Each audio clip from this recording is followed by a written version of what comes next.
Hello everyone, welcome back to my series classes. स्वागत है आपका अपने चैनल माय सीरीज क्लासेस पे। उम्मीद करता हूँ आप सभी लोग ठीक होंगे। आज है 26 अगस्त और 26 अगस्त तक के जितने भी इंपॉर्टेंट करंट अफेयर्स बनते हैं हम डिस्कस करेंगे इस वीडियो में। स्टार्ट करते हैं। फर्स्ट क्वेश्चन है, हाल ही में भारत के किस राज्य ने मत्स्य पालन की एक नई तकनीक को अपनाया है? तो हाल ही में उड़ीसा राज्य ने एक नई तकनीक को अपनाया है मत्स्य पालन मतलब मछली पालन में। आइए डिटेल में बात करते हैं इसके बारे में।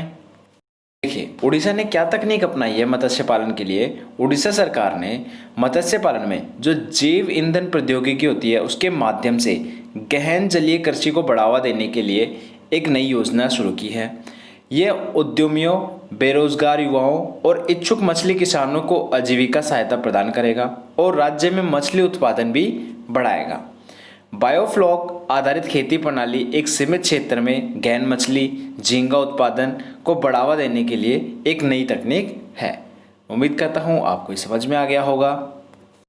और अगर हम बात करें उड़ीसा की, तो 1 अप्रैल 1936 को यह स्टेटहुड बना था। 1 अप्रैल को उत्कल दिवस मनाया जाता है। इसमें टोटल डिस्ट्रिक्ट 30 है। इसकी कैपिटल भुवनेश्वर है। गवर्नर गणेशी लाल है। चीफ मिनिस्टर नवीन पटनायक है। ठीक है। लोकसभा में इसकी सीटें 21 हैं। राज्यसभा में सीटें 10 हैं। ठीक है। और एरिया वाइज इसकी रैंक 8th है और पॉपुलेशन वाइज इसकी रैंक 11th है।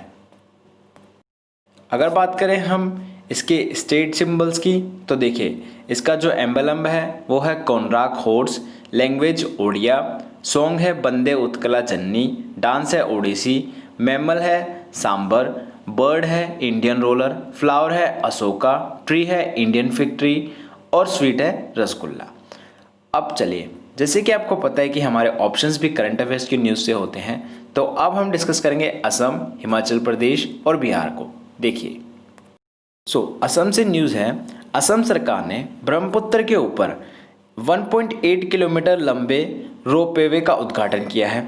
देखिए, जो रोपवे होता है ना, रोपवे क्या होता है? रोपवे का मतलब होता है जो रस्सी से लटक के, जो वो ट्रॉली से लटका के ऊपर से पहाड़ों पे ऐसे ट्रेवल करवाया जाता है, तो उसे बोलते हैं रोपवे। ठीक है। तो असम सरकार ने ब्रह्मपुत्र के ऊपर 1.8 किलोमीटर लंबे रोपवे का उद्घाटन किया है जो गुवाहाटी को उत्तरी गुवाहाटी से जोड़ता है। ये भारत में एक नदी पर सबसे लंबा रोपवे है। ठीक है। 56 करोड़ रुपए की लागत से निर्मित इसमें 2 कैबिन शामिल हैं जिनमें से प्रत्येक में 30 यात्री और एक ऑपरेटर की क्षमता है। रोपवे की पूरी लंबाई को पार करने में 8 मिनट लगते हैं। और इसी के साथ अगर हम बात करें असम की, तो देखिए स्टेटहुड बना था ये 26 जनवरी 1950 को। कैपिटल है इसकी दिसपुर, लार्जेस्ट सिटी है गुवाहाटी, डिस्ट्रिक्ट है 33 और वहाँ के गवर्नर है जगदीश मुखी, चीफ मिनिस्टर है सर्बानंदा सोनोवाल। वहाँ के जो पार्लियामेंट में राज्यसभा की सीटें हैं 7 और लोकसभा की सीटें हैं 14। और अगर हम बात करें इसकी रैंक की एरिया वाइज, तो 16th है और पॉपुलेशन वाइज बात करें तो 15th है। तो ये हमने बात करी असम की। आगे चलते हैं। नेक्स्ट न्यूज़ है हिमाचल प्रदेश से। तो सतपाल सत्ती, देखिए सतपाल सत्ती हिमाचल प्रदेश के वित्त आयोग के अध्यक्ष बने हैं। तो हिमाचल प्रदेश सरकार ने राज्य के पूर्व भाजपा प्रमुख सतपाल सिंह सत्ती को 6ठे वित्त आयोग का अध्यक्ष नियुक्त किया है। आयोग पंचायतों और नगर पालिकाओं की वित्तीय स्थिति और उनके लिए संसाधनों के हस्तांतरण की समीक्षा करेगा। आयोग का कार्यकाल अधिसूचना जारी करने की तारीख के से तय होगा और यह अपनी रिपोर्ट 31 दिसंबर 2021 तक उपलब्ध कराएगा। उम्मीद करता हूँ आपको हिमाचल प्रदेश से ये न्यूज़ समझ में आ गई होगी। आइए बात करते हैं हिमाचल प्रदेश के बारे में। देखिए, हिमाचल प्रदेश को स्टेटहुड कब बना था? ये यूनियन टेरिटरी बना सबसे पहले। कब बना? 1 नवंबर 1956 को। फिर उसके बाद ये स्टेटहुड बना कब? 25 जनवरी 1971 को। और बात करें इसकी कैपिटल, तो शिमला और धर्मशाला। ठीक है। 12 डिस्ट्रिक्ट है टोटल। गवर्नर की बात करें तो बंडारू दत्तात्रेय। चीफ मिनिस्टर की बात करें तो लिंगप्पा, पहले जो यहाँ के चीफ मिनिस्टर थे वो लिंगप्पा नारायण स्वामी थे। जयराम ठाकुर हैं अब। ठीक है।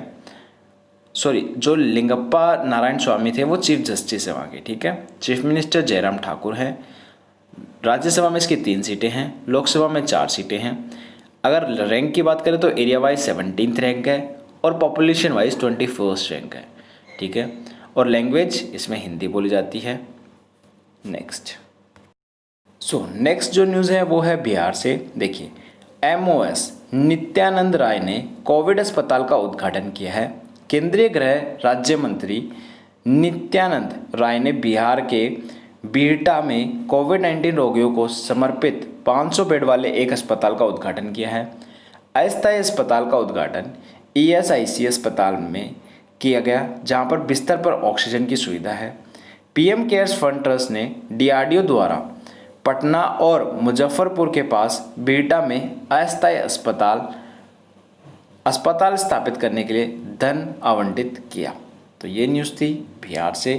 अगर बात करें बिहार से रिलेटेड इम्पोर्टेंट उसकी इफ़ेक्ट्स की, तो देखिए, बिहार का फॉर्मेशन हुआ था 22 मार्च 1912 में, लेकिन वो स्टेटहुड कब बना? 26 जनवरी 1950 में। Capital Patna, largest city Patna, district 38, governor Phagu Chauhan, chief minister Nitish Kumar, Rajya Sabha में सीटें 16, लोकसभा में सीटें 40।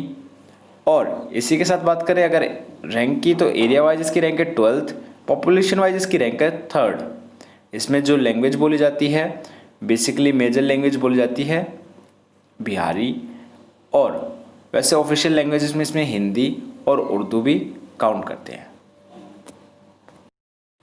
नेक्स्ट क्वेश्चन पे मूव ऑन करते हैं। हाल ही में एकीकृत पोर्टल किसके द्वारा लॉन्च किया गया है? तो देखिए, हाल ही में एकीकृत पोर्टल उत्तर प्रदेश सरकार द्वारा किया गया है। बात करें, योगी आदित्यनाथ जी ने ये पोर्टल लॉन्च किया है। तो देखिए, इसको डिटेल में बात करते हैं। देखिए, उत्तर प्रदेश के मुख्यमंत्री द्वारा NRI एकीकृत पोर्टल लॉन्च किया गया। अब बात करें NRI क्या होते हैं, तो देखिए, 24 अगस्त 2020 को उत्तर प्रदेश के मुख्यमंत्री योगी आदित्यनाथ ने महत्वाकांक्षी NRI एकीकृत पोर्टल लॉन्च किया। यह पोर्टल न केवल राज्य में निवेश में मदद करेगा, बल्कि उन लोगों के लिए भी अवसर प्रदान करेगा जो विदेश जाना चाहते हैं। यह पोर्टल विदेशी भारतीयों और NRI को भी स्थानीय प्रशासन या राज्य सरकार की उनकी समस्याओं को हल करने में मददगार साबित होगा। आइए बात करते हैं उत्तर प्रदेश से रिलेटेड कुछ इंपॉर्टेंट फैक्ट्स की। तो देखिए, उत्तर प्रदेश स्टेटहुड बना था 24 जनवरी 1950 को।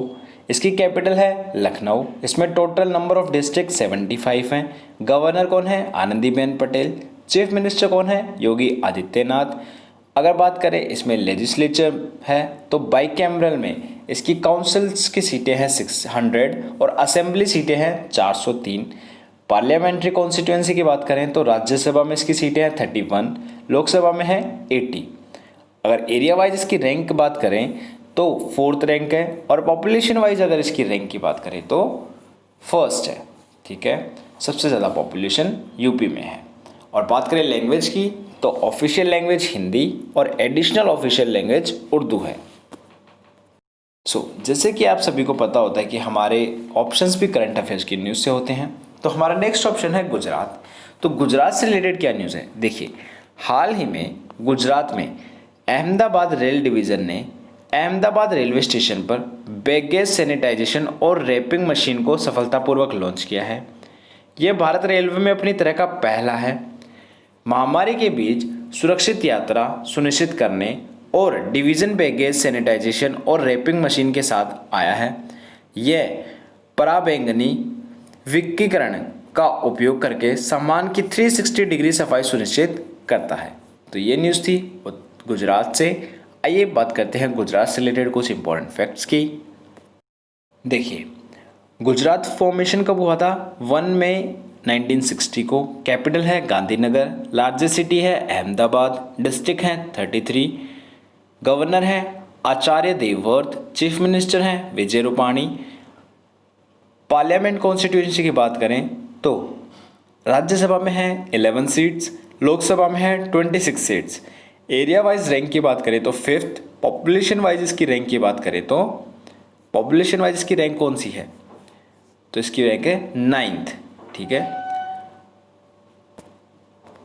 सो नेक्स्ट हमारा ऑप्शन है मुंबई, मीन्स महाराष्ट्र से मुंबई।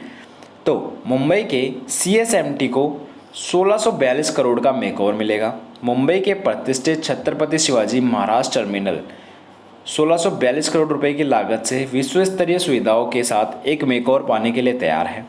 स्टेशन के दक्षिणी छोर पर अधिक पैदल यात्री स्थान बनाने के लिए कुछ मौजूद कार्यालयों को ध्वस्त कर दिया जाएगा। साथ ही हार्बर लाइन जो दक्षिण मुंबई को पश्चिमी उपनगरों और नवी मुंबई से जोड़ती है को PD मेलो रोड की तरफ से स्थानांतरित कर दिया जाएगा। सो ये न्यूज़ है मुंबई से। आइए बात करते हैं कुछ इंपॉर्टेंट फैक्ट्स महाराष्ट्र के। तो फॉर्मेशन हुआ था 1 मई 1960 को और महाराष्ट्र डे भी उसी दिन मनाया जाता है। कैपिटल है मुंबई और विंटर्स में नागपुर। डिस्ट्रिक्ट है 36। गवर्नर है भगत सिंह कोश्यारी। चीफ मिनिस्टर है उद्धव ठाकरे। बात करें वहाँ के लेजिस्लेचर की तो देखिए, बाईकैमरल की बात करें तो असेंबली में 288 सीटें हैं, काउंसिल में 78 सीट्स हैं। पार्लियामेंट्री कॉन्स्टिट्यूंसी की बात करें तो राज्यसभा में 19 सीट्स हैं, लोकसभा में 48 सीट है। एरिया वाइज रैंक की बात करें तो 3rd, पॉपुलेशन वाइज रैंक की बात करें तो 2nd। बात करें अगर स्टेट सिंबल की तो लैंग्वेज मराठी। सॉन्ग है जय जय महाराष्ट्र मजा और ये किसने गाया है? राजा बड़े ने। बर्ड है yellow footed green pigeon. Insect है ब्लू मॉर्मॉन। फ्लावर है जारुल और ट्री है mango tree. So next, Assam से हम ऑलरेडी एक न्यूज़ डिस्कस कर चुके हैं और एक और न्यूज़ है असम से 30% पाठ्यक्रम कम किया जाएगा। असम उच्चतर माध्यमिक शिक्षा परिषद ने कोविड-19 महामारी के कारण इस शैक्षणिक वर्ष के पाठ्यक्रम के 30% को कम करने का निर्णय लिया है। हाल ही में परिषद की अकादमिक समिति की बैठक में यह निर्णय लिया गया है। यह निर्णय 11वीं और 12वीं कक्षा के सभी कला, वाणिज्य और विज्ञान के छात्रों के लिए कुछ शर्तों के साथ लागू किया जाएगा। तो नेक्स्ट क्वेश्चन है, राष्ट्रीय खेल प्रोत्साहन पुरस्कार के लिए चुना गया। तो देखिए ASI चुना गया है। क्या है ASI? इसकी फुल फॉर्म क्या है? राष्ट्रीय खेल प्रोत्साहन पुरस्कार क्या है, इसको डिटेल में जानते हैं। देखिए, सेना खेल संस्थान एक पुरस्कार के लिए चुना गया है। क्या? ASI की फुल फॉर्म होती है आर्मी स्पोर्ट्स इंस्टीट्यूट। पुणे में स्थित आर्मी स्पोर्ट्स इंस्टीट्यूट को 2020 के लिए राष्ट्रीय खेल प्रोत्साहन पुरस्कार के लिए चुना गया है। यह identification and nurturing of bidding and young talent श्रेणी के तहत प्रदान किया जाएगा। यह पुरस्कार कॉरपोरेट संस्थाओं, निजी के साथ साथ सार्वजनिक क्षेत्रों को और ऐसे व्यक्ति जिन्होंने खेल को बढ़ावा देने और विकास के क्षेत्रों में महत्वपूर्ण भूमिका निभाई है को दिया जाता है। तो ये न्यूज़ थी ASI means army institute of sports institute of army. ठीक है, आइए बात करते हैं हमारे ऑप्शंस की। देखिए, वाबाग ने प्रतिष्ठित ग्लोबल वाटर अवार्ड जीता। तो जल प्रौद्योगिकी प्रमुख टेक वाबाग ने चेन्नई के कोयम्बेडु में 45 million litre tertiary treatment reverse osmosis plant के लिए ग्लोबल वाटर अवार्ड जीता है। संयंत्र को वर्ष की अपशिष्ट जल परियोजना श्रेणी के तहत पुरस्कार मिला है।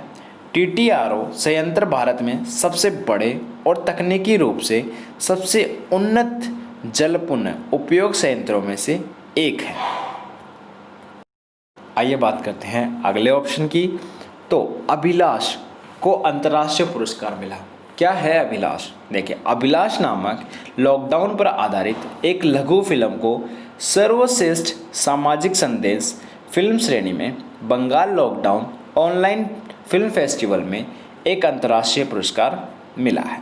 तो उम्मीद करता हूँ ये समझ में आ गया होगा। आगे बात करते हैं।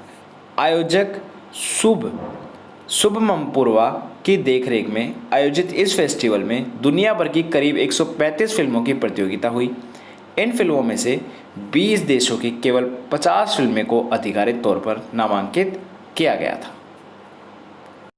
इसी के साथ अगर बात करें हम SBI कैपिटल की, तो देखिए, डेलाइट SBI कैपिटल को नियुक्त करेगी सरकार। मतलब भारतीय जीवन बीमा कॉरपोरेशन को शुरुआती शेयर बिक्री के लिए तैयार करने में मदद करने के लिए भारत डेलाइट टोचे टोमात्सु इंडिया लिमिटेड और एसबीआई कैपिटल मार्केट्स लिमिटेड को नियुक्त करेगा। सलाहकार भारत के सबसे बड़े बीमाकर्ता की पूंजी संरचना का मूल्यांकन करने में मदद करेंगे और साथ ही कंपनी के अपने वित्तीय विवरण को फिर से तैयार करने में मदद करेंगे। सरकार जल्द ही एलआईसी के मूल्य देने के लिए बोली लगाने वाली फर्मों को आमंत्रित करेगी। Let's move on the question number 4 and the question number 4 is हाल ही में सरकार ने कुछ प्रतिशत छूट की घोषणा करी है। वह है, देखिए हाल ही में जीएसटी में सरकार ने क्या करी है, कुछ प्रतिशत छूट की घोषणा करी है। आइए डिटेल में बात करते हैं जीएसटी के बारे में और हमारे सड़क परिवहन और राजमार्ग मंत्रालय, मोटर वाहन व्यवस्था और ट्रांसजेंडर व्यक्तियों के लिए क्या हुआ है। ये भी करंट अफेयर्स की न्यूज़ से ही हैं। तो देखिए, सरकार ने कर छूट की घोषणा की है। 40 लाख रुपए तक के सालाना टर्नओवर वाले कारोबारियों को जीएसटी में छूट है। शुरुआत में यह सीमा 20 लाख रुपए थी। इसके अतिरिक्त 1.5 करोड़ तक के टर्नओवर वाले लोग कंपोजिशन स्कीम का विकल्प चुन सकते हैं और केवल 1% कर भुगतान कर सकते हैं। अब तक 28% की दर लगभग पूरी तरह से पाप और विलासिता की वस्तुओं तक सीमित थी।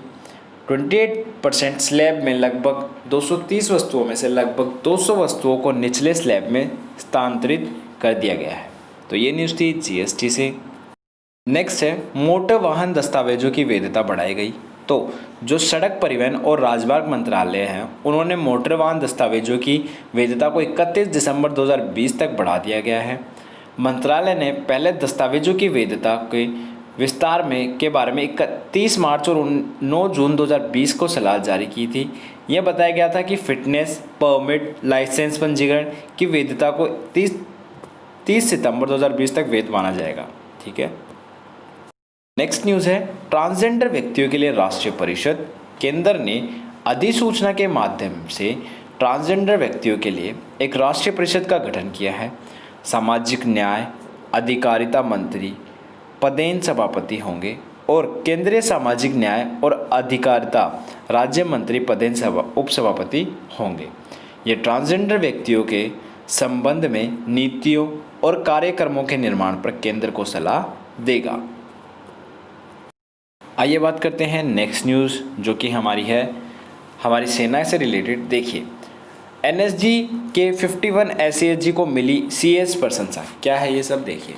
सेना प्रमुख जनरल, कौन है हमारे सेना प्रमुख जनरल? मनोज नरवणे ने राष्ट्रीय सुरक्षा guard, national security guards NSG के 51 विशेष एक्शन ग्रुप के chief of army staff unit की प्रशंसा कर दी और इसे आतंकवाद से निपटने और समूह की उत्कृष्ट उपलब्धियों की मान्यता प्रदान की गई थी। इस समूह में 100% जनशक्ति भारतीय सेना की है और इसने कई वीरता पुरस्कारों को अर्जित करके खुद को एक कुलीन आतंकवादी रोधी बल के रूप में स्थापित किया है। Let's move on the question number 5। हाल ही में किस देश के राष्ट्रपति की सलाहकार ने इस्तीफा दे दिया है? तो देखिए, हाल ही में अमेरिका के राष्ट्रपति डोनाल्ड ट्रंप की सलाहकार ने इस्तीफा दिया है। आइए डिटेल में बात करते हैं इस बारे में। देखिए, ट्रंप की सलाहकार कैलेन कॉनवे ने इस्तीफा दिया है। अमेरिका राष्ट्रपति डोनाल्ड ट्रंप की सीट सलाहकार कैलियन कॉनवे ने इस्तीफा दिया और अगस्त 2020 के अंत तक व्हाइट हाउस छोड़ देगी। वह 24 अगस्त 2020 से शुरू होने वाले रिपब्लिकन नेशनल कन्वेंशन के तीसरे दिन के प्रमुख वक्ताओं में से है। कॉनवे 2016 में ट्रंप की अभियान प्रमुख थी। वह ट्रंप प्रशासन की एक मजबूत रक्षक रही है। अगर हम बात करें यूनाइटेड स्टेट्स की, तो देखिए, कैपिटल है वॉशिंगटन डीसी, लार्जेस्ट सिटी है न्यूयॉर्क सिटी। ऑफिशियल लैंग्वेज में कोई ऐसा प्रोफेशनली कोई ऑफिशियल लैंग्वेज वहाँ की फेडरल लेवल नहीं है, वैसे नेशनल लैंग्वेज है वहाँ की इंग्लिश। ठीक है। और अगर बात करें, वहाँ के प्रेसिडेंट है डोनाल्ड ट्रंप, वाइस प्रेसिडेंट है माइक पेंस, हाउस स्पीकर है नैन्सी पेलोसी। ठीक है। अपर हाउस वहाँ के को सेनेट बोला जाता है, लोअर हाउस को हाउस ऑफ रिप्रेजेंटेटिव बोला जाता है। सो ये न्यूज़ है अमेरिका की। अगर बात करें हम वहाँ पे जो लाइक पॉपुलेशन के वैसे बहुत ज़्यादा वो है, ठीक है। आइए डिस्कस करते हैं हमारे नेक्स्ट ऑप्शन, रूस और तुर्की के बीच समझौते को। देखिए हाल ही में रूस और तुर्की के बीच एक समझौता हुआ है। रूस और तुर्की ने दुर्जे S-400 वायु रक्षा मिसाइल प्रणाली के दूसरे जत्थे के प्रतिपादन पर एक अनुबंध पर हस्ताक्षर किए हैं। अब पक्ष में अनुबंध को लागू करने की वित्तीय व्यवस्था पर चर्चा कर रहे हैं। रूस और तुर्की ने सितंबर 2017 में से S-400 वायु रक्षा प्रणालियों की आपूर्ति के लिए एक ऋण समझौते पर हस्ताक्षर किए थे। तो ये न्यूज़ थी रूस और तुर्की से। आइए बात करते हैं इनसे रिलेटेड कुछ इंपॉर्टेंट फैक्ट्स की। देखिए रशिया की कैपिटल है मॉस्को, ऑफिशियल लैंग्वेज है रशियन। और अगर बात करें वहाँ के गवर्नमेंट्स की तो देखिए प्रेसिडेंट है व्लादिमीर पुतिन, प्राइम मिनिस्टर है मिखेल मिशुस्तिन, ठीक है। अगर बात करें वहाँ के अपर हाउस को तो फेडरेशन काउंसिल बोला जाता है और लोअर हाउस को स्टेट डूमा बोला जाता है, ठीक है। नेक्स्ट न्यूज़ है भारत और उज्बेकिस्तान से रिलेटेड। तो देखिए भारत ने और उज्बेकिस्तान ने 24 अगस्त 2020 को पहली राष्ट्रीय समन्वय समिति की बैठक के सह अध्यक्षता की। उन्होंने द्विपक्षीय हितों से जैसे लाइन ऑफ क्रेडिट, परियोजनाओं, व्यापार और निवेश के मुद्दों पर चर्चा की। बैठक की अध्यक्षता में विदेश राज्य मंत्री वी मुरलीधरन और उज्बेकिस्तान के उप प्रधानमंत्री सरदोर उमरजोव ने की थी। एक और न्यूज़ रूस से देखिए सेना 2020 फोरम ने भारतीय पवेलियन मतलब रूस में army 2020 international military and technical forum में इंडिया पवेलियन का उद्घाटन किया गया। सचिव रक्षा उत्पादन और उद्घाटन किया और प्रदर्शनी में भारत रूस ब्रह्मोस संयुक्त उद्यम पवेलियन सहित अन्य पवेलियन का दौरा किया।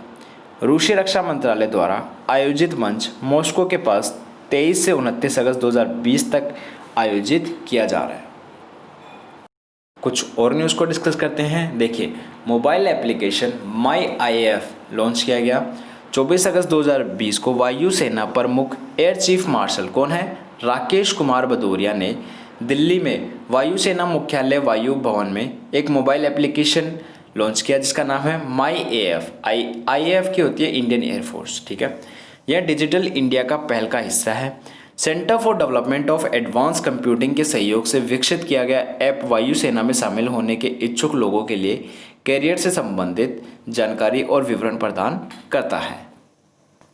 के साथ बात करें RBI की तो देखिए RBI ने सरकार के प्रतिभूतियों और OMO की घोषणा की। RBI 2 चरणों में 20,000 करोड़ रुपए की कीमत वाली सरकारी प्रतिभूतियों का OMO या खुले बाजार में संचालन करेगा। नीलामी 27 अगस्त 2020 और 3 सितंबर 2020 को आयोजित की जाएगी। 27 अगस्त को होने वाले OMO के लिए RBI 2024 से 2032 के बीच परिपक्व होने वाली लंबी अवधि की सरकारी प्रतिभूतियों की खरीद करेगा और जबकि यह अक्टूबर-नवंबर 2020 के बीच परिपक्व होने वाली प्रतिभूतियों को बिक्री करेगा। तो एक न्यूज़ जेन टेक्नोलॉजी से रिलेटेड है। तो देखिए UK से पेटेंट प्राप्त हुआ है किसको जेन टेक्नोलॉजीज़ को। जेन टेक्नोलॉजी लिमिटेड को कंटेनरिकल ट्यूबुलर शूटिंग रेंज के लिए UK पेटेंट कार्यकाल द्वारा एक पेटेंट दिया गया है। मूल्यवान पेटेंट कंपनी की कई विदेश बाजारों में पहुंचने का विशेष अधिकार। CTSR का एक कंटेनर रेंज है। CTSR एक कंटेनर रेंज है जो सुरक्षा बल अपने कर्मियों को पारंपरिक रेंज की तुलना में तेज़ी से और कुशलतापूर्वक प्रशिक्षित कर सकते हैं। नेक्स्ट क्वेश्चन है हाल ही में DRDO के चेयरमैन G सतीश रेड्डी का कार्यकाल कितने साल तक बढ़ा दिया गया है तो 2 वर्ष तक। नेक्स्ट और लास्ट क्वेश्चन है who painted my lust red एक पुस्तक है बहुत इंपॉर्टेंट है किसने लिखी है श्री अय्यर ने। बात करते हैं जाकिर खां की तो देखिए दिल्ली अल्पसंख्यक आयोग के चेयरमैन बने हैं जाकिर खां। तो ये भी बहुत इंपॉर्टेंट न्यूज़ है। आई होप सो आपको करंट अफेयर्स समझ में आए होंगे, आपको करंट अफेयर्स अच्छे लगे होंगे। अगर अच्छे लगे हैं तो हमारी वीडियो को लाइक करें, कमेंट करें, शेयर करें और हमारे चैनल माई सीरीज क्लासेस को सब्सक्राइब करें। Thank you so much, have a nice day.